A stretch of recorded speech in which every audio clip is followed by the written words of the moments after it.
Bonjour à tous, aujourd'hui direction les coulisses des championnats de France de cyclisme. Pour que tout soit prêt et parfait pour les coureurs, en coulisses ce sont les bénévoles qui s'activent. Cet événement de 3 jours demande une forte mobilisation et nous sommes allés promener notre caméra du côté de ceux qui, dans l'ombre, font le nécessaire pour que tout se passe bien.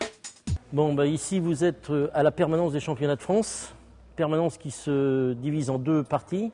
Une partie qui est accueil des coureurs. À J-2 du contre-la-montre, tout doit être prêt.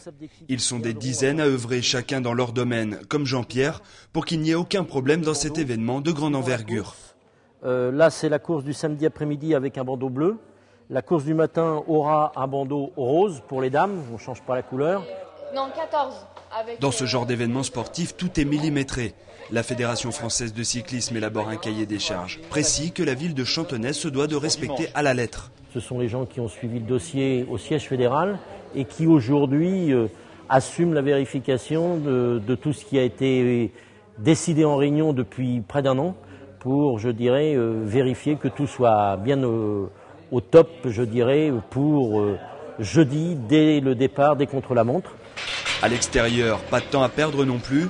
Il reste encore à assembler les gradins aux alentours de la ligne d'arrivée et à vérifier les kilomètres de câbles nécessaires à la sonorisation pour les speakers. On a des contrats types avec la fédération, 3 championnats de France, cyclocross, championnat de France professionnel et championnat de France de l'avenir qui va se dérouler au mois d'août. Et ensuite, chaque municipalité travaille avec des prestataires, soit nous, soit quelqu'un d'autre, en complément, suivant qu'il y a des charges bien établies par la Fédération française. Pour le maire de Chantenay, accueillir les championnats de France de cyclisme, c'est surtout la preuve d'un savoir-faire.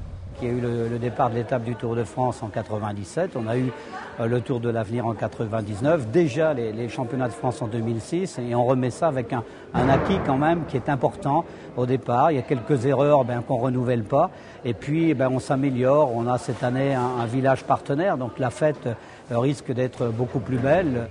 Et pour cette fête de 4 jours, pas moins de 50 000 personnes sont attendues, principalement ici, aux abords de la ligne d'arrivée.